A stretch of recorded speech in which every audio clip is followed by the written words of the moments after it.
Puji Tuhan, Alhamdulillah. Salam dan bahagia. Assalamualaikum warahmatullahi wabarakatuh. Salam damai sejahtera, Om Swastiastu buat kita semuanya, Bapak Ibu. Bapaknya menyusul ya. Iya. Pagi ini kenapa kita dikumpulkan? Sebenarnya pertama kita membaca KNM karena hal yang paling urgent untuk sekarang inilah bully. Ya, banyak anak yang pintar, banyak anak yang cerdas, tapi karakternya kurang. Betul ya? Setuju ya? Setuju. Oke, sebelum kita mulai, mari kita berdoa menurut agama dan kepercayaan kita masing-masing. Doa dimulai.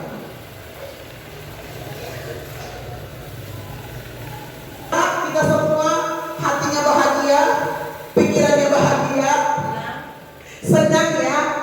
Saya berharap semua kegiatan ini menyenangkan. Seperti kata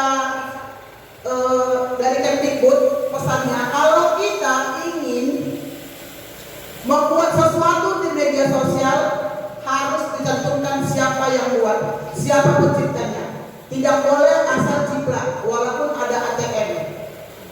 Ambil, tiru, modifikasi. Itu di CGP kami pelajari. Nanti yang ibu-ibu calon CGP yang lain, saya berharap sukses calon CGP ya, karena ini sangat bagus untuk mengubah banyak hal dari pola pikir atau paradigma kita.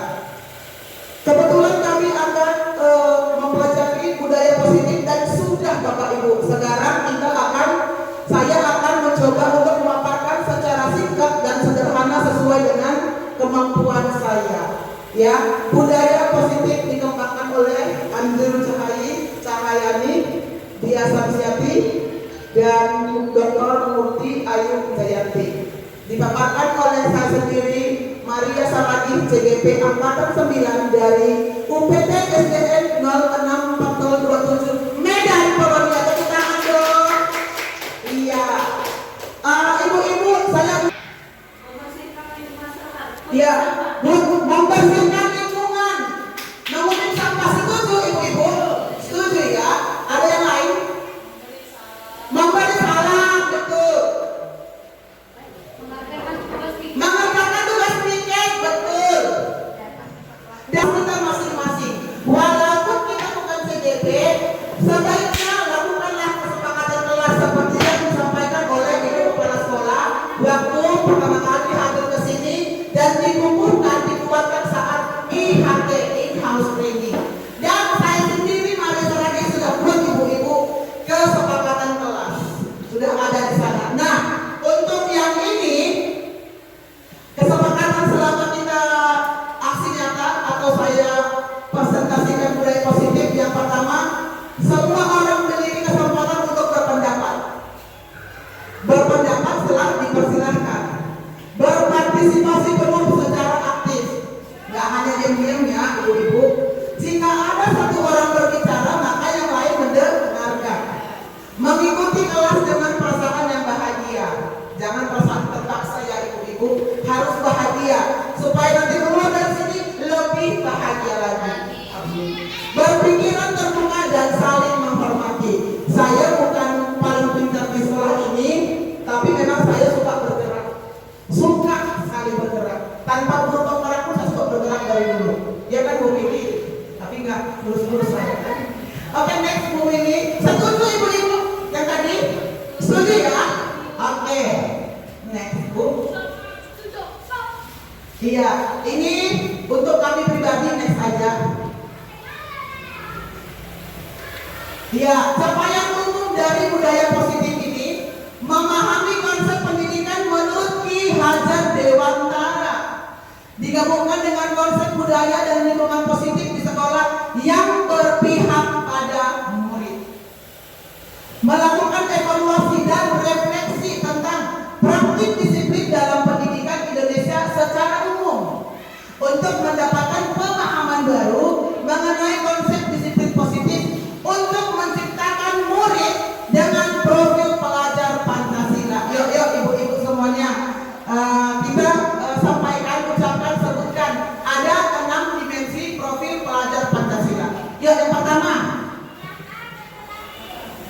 beriman dan bertakwa kepada Tuhan Yang Maha Esa. Apa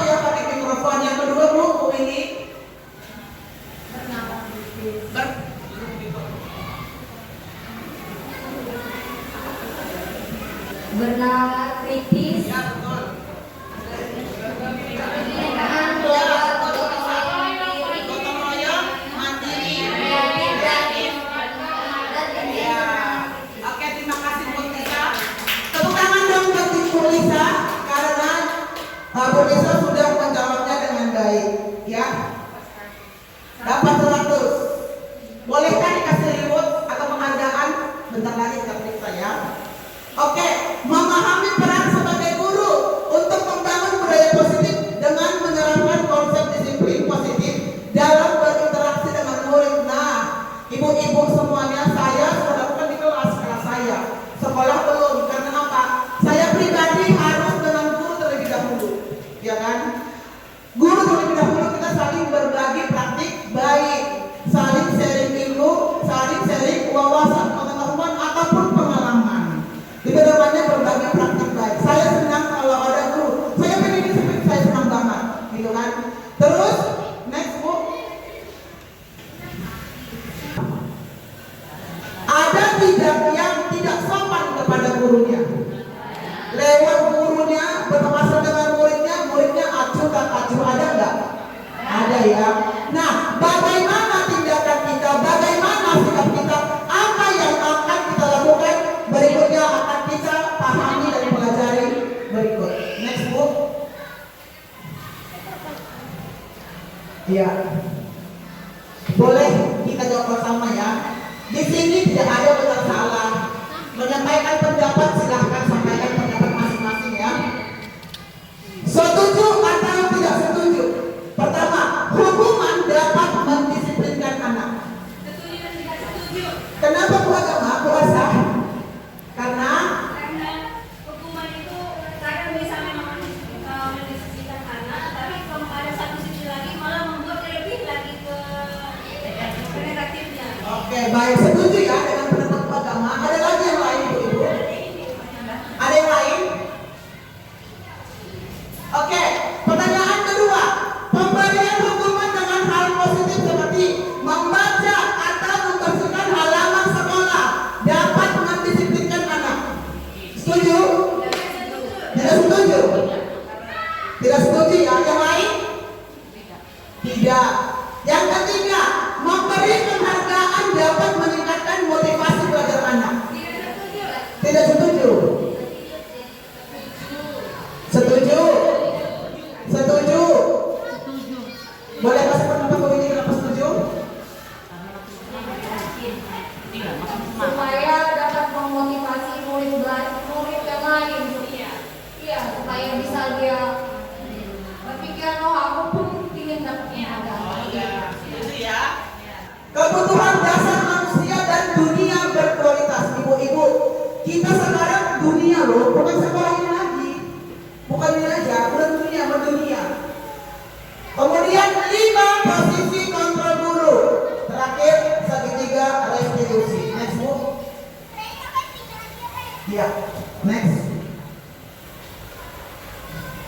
Ya. Perubahan paradigma kita mau praktek. Coba ibu-ibu semuanya kepalkan tangannya. Tangannya dikepalkan, genggam kuat tangan kanannya. Di dalam tangan kita ini ada barang yang sangat berharga. Ada barang yang sangat penting.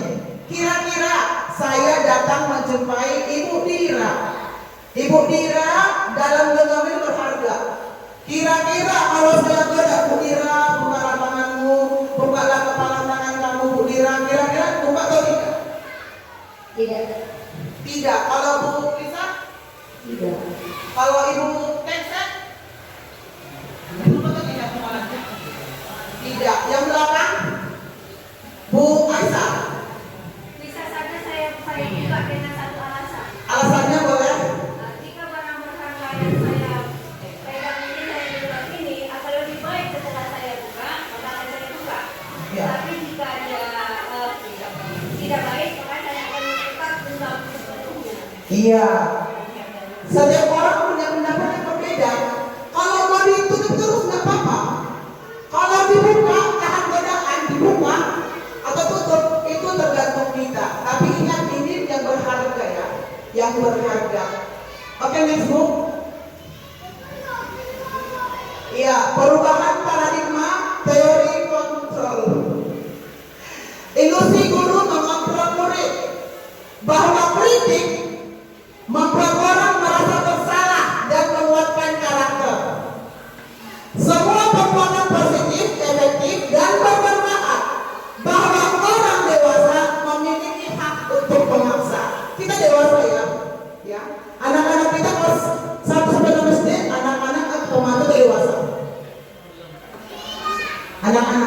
Setuju ya? Karena kita orang dewasa, kita berhak memaksa anak kita sesuai dengan keinginan kita. Setuju? Setuju tidak setuju? Harus ada satu. Jangan abu-abu, jangan beri. Setuju atau tidak? Iya. Apapun jawaban kita tergantung kita ya. Karena tidak ada yang salah. Next book. Iya. Ini perubahan paradigma stimulus respon. Saya baca untuk kita hanya beberapa. Stimulus respon. Orang lain bisa mengontrol saya. Buka atau tidak buka, dia nggak mau. Buka. Ternyata saya menggoda dia lagi. Saya beri dia seperti reward. Saya beri dia imbalan yang mungkin lebih besar. Tapi kemudian nggak mau buka tangannya. Nah, teori kontrolnya hanya Anda yang bisa mengontrol diri Anda. Betul? Betul? Iya. Saya bisa mengontrol orang lain. Itu stimulus responnya. Teori kontrolnya Anda tidak bisa mengontrol orang lain. Setuju ya? Oke, next book. Iya, ini disiplin positifnya ada banyak. Nanti boleh filenya kami kirimkan ya ibu-ibu ya. Next. Ya, ini berdasarkan hak ciptanya Yayasan Pendidikan Luhur. Berasal dari bahasa Latin disiplina, artinya belajar. Makna asal dari kata ini berkonotasi dengan disiplin diri. Dari murid-murid Sokrates dan Plato. Disiplin diri membuat orang menggali potensinya menuju sebuah tujuan. Apa yang dia hargai? Orang-orang, manusia, umumnya lingkungan, apalagi tadi ibu-ibu banyak tadi ya, banyak. Tapi kalau kita nggak disiplin melakukannya, tujuan kita tidak tercapai. Atau tercapai pun tapi tidak maksimal, tidak klimaks. Next book. Iya, inilah nilai-nilai kebajikan yang ingin dicapai oleh setiap anak Indonesia yang kita kenal dengan profil pelajar Pancasila. Beriman bertakwa, mandiri, bernalar kritis, berkebinekaan global, bergotong royong, kreatif, pas tadi yang dicakup oleh Ibu Lisa. Next book ini. Iya, teori motivasi, hukuman dan penghargaan restitusi. Ibu-ibu semuanya, sebelum saya mempelajari CGP, saya belajar di PMM tentang teori-teori ini. Nah, kemudian di kelas saya pribadi nanti ada video demonstrasi saya. Kata teman saya batak kali nggak apa-apa, jadi khasnya itu. Batak kali katanya nggak apa-apa, ya kan? Tapi yang penting tujuannya sama. Jawa kali nggak apa-apa, ya. Apalagi Ambon kali nggak apa-apa. Nah, saya ketika menghadapi siswa di kelas itu, bawaannya marah ada ya, baik kelas 1 SD ya Bu Rosita ya, Bu Ira, Bu Indah ya. Pertama masuk suara sampai serak habis, suara hilangnya. Belum lagi mengajar suara, besok suara serak habis. Ya harus banyak air minum. Nah, kemudian tindakan apa yang kita lakukan? Marah-marah, emosi, memukul, menampar, mencubit, atau apa itu ya? Menjewer. Sudah benarkah yang kita lakukan selama ini dalam menyelesaikan permasalahan anak didik di kelas kita? Saya setiap hari ada satu masalah di kelas yang selalu menguras energi, tenaga, pikiran, membuat semakin panjang sabar, panjang sabarnya. Gak ada batas sabar, ya. Oke. Untuk menghindari ketidaknyamanan atau hukuman, apa yang akan terjadi apabila saya tidak melakukannya? Banyak orang melakukan sesuatu supaya tidak dihukum, mengerjakan PR misalkan anak kita supaya nggak dihukum dikerjakan. Motivasinya motivasi apa itu? Eksternal.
tujuan mereka melakukan pendidikan kita yang pertama. Ki Hajar Dewantara. Ada banyak filosofi pendidikan dari Bapak ini. Saya pribadi begini, ketika saya pertama kali mengikuti CGP, yang saya tekankan selama ini, saya belum berpihak pada murid. Kadang-kadang gak yakin saya bantu dulu anak itu. Padahal biarkan aja. Tugas kita sebagai guru menuntun murid kita sesuai dengan minat dan bakatnya. Merdeka itu artinya tidak hanya terlepas dari perintah, akan tetapi juga cakap buat memerintah diri sendiri. Oh, jam 9 rapat, tenang aja. Bukan saya keluar, ya, video aja. Kira-kira begitu. Dihukum oleh penghargaan. Paham kita ibu ya? Dihukum oleh penghargaan. Bahwa penghargaan berlaku sama dengan hukuman. Kalau salah hukum, kalau benar terima, iya kan? Betul kan? Dalam arti meminta atau membujuk seseorang melakukan sesuatu untuk memenuhi suatu tujuan dari orang yang meminta atau membujuk. Dorongan eksternal dan akan ada faktor ketergantungan. Beberapa dampak dari pemberian penghargaan. Tadi Willy bilang kalau anak saya oke, mampu, cukup mahir, cukup bisa, saya kasih penghargaan untuk motivasi ini. Pengaruh jangka pendek dan jangka panjang. Penghargaan menghukum, penghargaan mengurangi ketepatan, penghargaan tidak efektif, penghargaan merusak hubungan. Next Bu. Dihukum oleh penghargaan. Penghargaan menurunkan kualitas, apalagi mereka-mereka yang di luar sana merasa diri cukup puas. Udah dapat ini kok, saya berhenti lah saya. Ya kan? Udah dapat PLT 10 cukup lah. Gak mau lagi berkarya, tidak lagi mau berkreasi. Penghargaan mematikan kreativitas. Padahal ada banyak dari dalam diri Bu Aisyah ini kreativitas. Banyak. Ternyata setelah didorong-dorong banyak juga dari kita ternyata. Gitu ya. Kemudian penghargaan mengurangi motivasi intrinsik. Next Bu. Ya. Bentuk program kebajikan apresiasi. Iya, hari ini saya memuji Arka. Saya bilang, Arka, kamu ganteng mana? Ganteng didukung dengan menulis tanpa bicara lebih bagus. Begitu saya bilang ganteng, senyum-senyum dia. Baru kami kolase. Ternyata si Rido datang ke sana, Rido. Dia ambil kertas itu, diguntingnya supaya cepat. Cuma 6 potongan, gampang nempelnya. Menurut dia cepat. Rido, ayolah nak, coba lebih rapi lagi, dipotong lagi lebih kecil. Dan saya punya anak Anissa dan Akila Usga, ternyata diguntingnya lebih kecil. Saya heran, anak ini kreatif ternyata. Saya ada videonya ibu-ibu. Kemudian yang sudah saya fotokopikan apel tadi, dibuatnya semua lem, diambilnya warna merah, ditaburkannya nempel, gitu kan? Bagaimana caranya? Terus hanya begitu keren, nah, oh semangat, makin dibaguskannya lagi. Oh bentar nih saya ganti. Ya apalagi pas 1 SD ya, pas 1 SD. Kemudian beri pengakuan secara konsisten, ya, pengakuan hal apapun konsisten. Fokus pada proses, karena banyak orang seperti lagi viral-viralnya, rumahnya besar, ini umum ya bukan sekolah, rumahnya besar, tingkat 6, orang lain enak banget dia ya, tapi kebanyakan orang lihatlah prosesnya, jangan hasilnya, ya. Oke, ini contoh pengakuan pembuka. Kemarin saya perhatikan nilai kebajikannya, rasa empati itu besar sekali. Mencatat 100 kali dalam buku kalimat, saya tidak akan terlambat lagi karena terlambat ke sekolah. Kalau menghukum kan dulu, saya pernah itu, saya kan zaman-zaman 80-an, 90-an sekolah ya, nggak kerjakan PR, saya tidak mengerjakan PR 2 halaman. Ibu tuh pernah mengalami ya,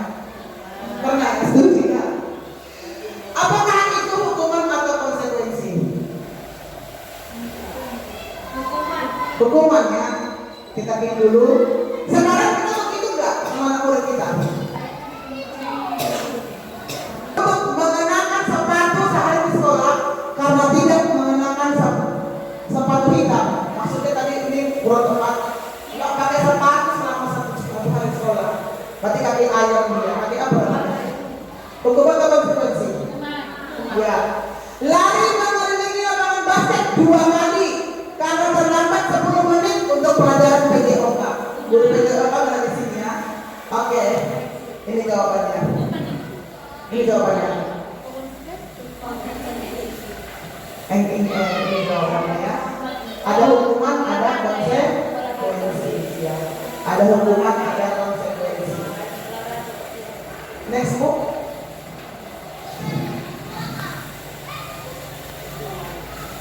Perbedaan hukuman dan konsekuensi sebagai macam ini kan. Mendorong hukuman. Kita mau hukum murid nih. Hukumannya mendorong anak menyakiti diri sendiri. Yang konsekuensi mendorong anak agar mudah menyesuaikan diri. Sudahlah tiap hari saya salah terus dengan guru saya ini. Lama-lama dia bisa menyakiti diri sendiri. Setuju kan? Iya, apalagi di sekolah. Malas di sekolah. Awalnya nggak mau belajar, nggak mau bersama lama, nggak mau di sekolah. Ya. Konsep diri yang buruk itu kalau hukuman. Konsekuensi konsep diri yang baik. Anak belajar untuk menyembunyikan kesalahan.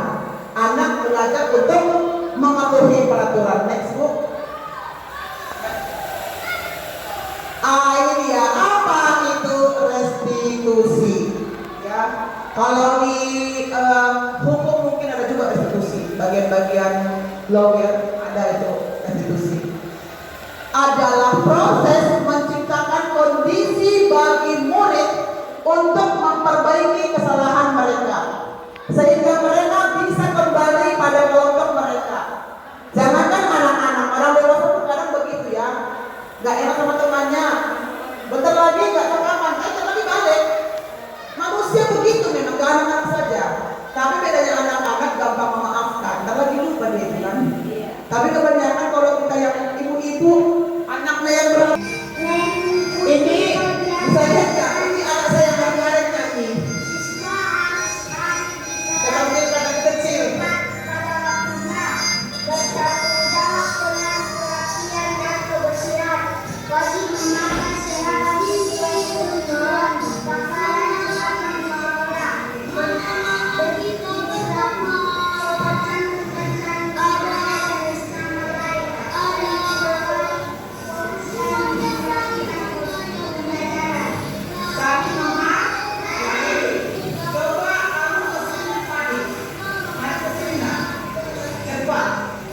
Masih ada juga marah saya memang karena nyata kejadiannya bukan drama. Masih ada marah.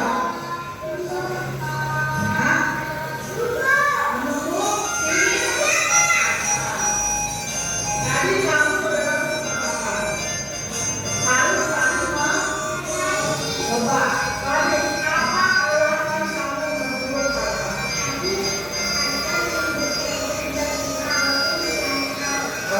harta. Dia perlu siapa? Kamu sudah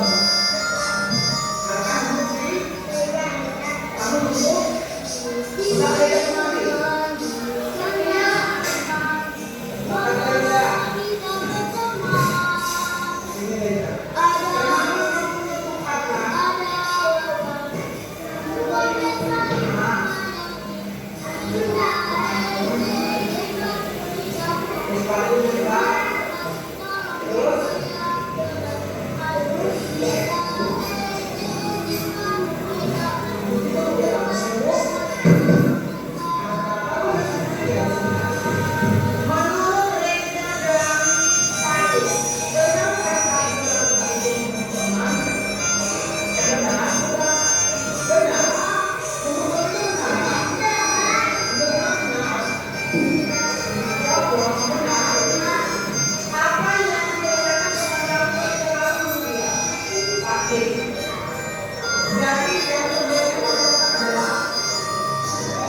Mereka sendiri yang punya solusi.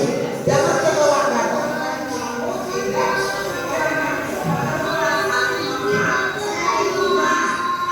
Karena semangat yang kuat, dia kan dulu kelas 5B keluar. 5A ya? 5B. Oh 5A. 5B kan keluar. Gak tahu mereka 5B ini. Turun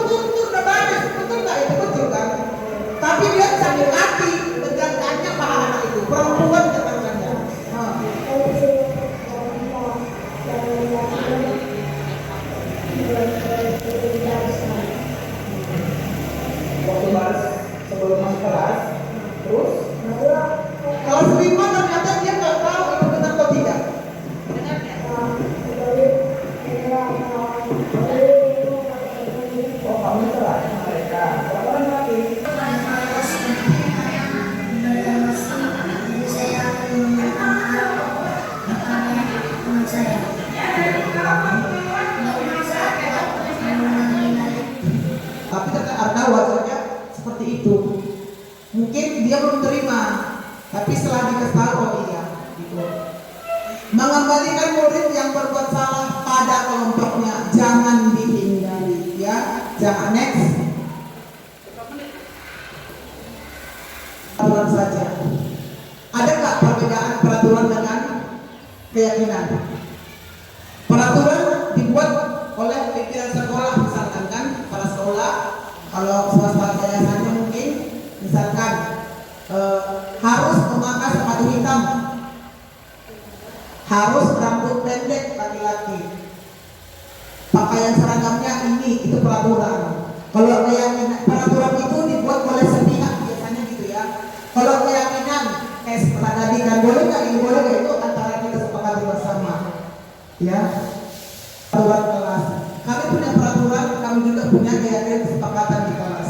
Punya ya, kalau membuang sampah itu ada peraturan, tak bisa lagi ditolerir gitu ya. Memang sampah kalau ada ambil buang, misalkan gitu bisa. Dan sesudah kegiatan aktif dalam pembelajaran, tertib sebelah kanan.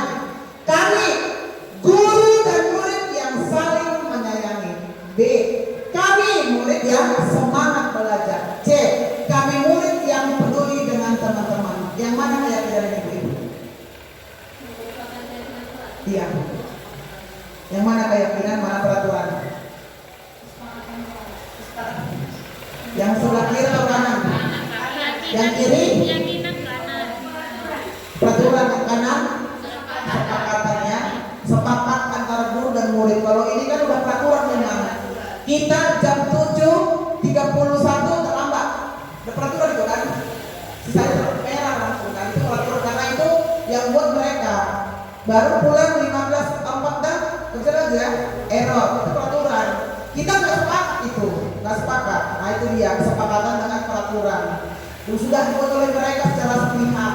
Orang merasa bersalah sebagai teman, pemantau dan manajer. Dari 5 ini, manajer harus perusahaan ya, bukan juga kepala sekolah. Guru juga punya posisi kontrol sebagai manajer, bukan hanya kepala sekolah, yayasan atau segala macamnya. Sebagai teman, sebagai manajer, sebagai manajer, ya. Nah, kita satu contohnya dengan ini ya, menghindari hukuman, identitas gagal, menghukum, menghardik, menunjuk-nunjuk, menyakiti, menyindir. Orang bersalah, berceramah, mengatakan seharusnya ibu kecewa. Sebagai teman, membuatkan alasan-alasan untuk muridnya. Pemantau, menghitung dan mengukur. Manajer, mengajukan pertanyaan-pertanyaan. Nah, tadi saya sebagai institusi mengambil posisi sebagai manajer, menanyakan dulu, kenapa kamu kuliah? Yang lalu saya bilang, sini kamu, Pak, nggak pernah. Sini kamu, dasar kamu ini anak bandel, kau berarti betul pandal dia. Dasar kamu ini suka mengganggu orang, anak jahil. Saya panggil, kenapa kamu pukul dia? Faris, wah betul harus sabar. Sebaiknya kita mengambil posisi sebagai manajer. Next move, selalu salah berkali, ya. Ini untuk teman, ayolah lakukan demi ibu bapak teman. Apakah kamu mau mendengar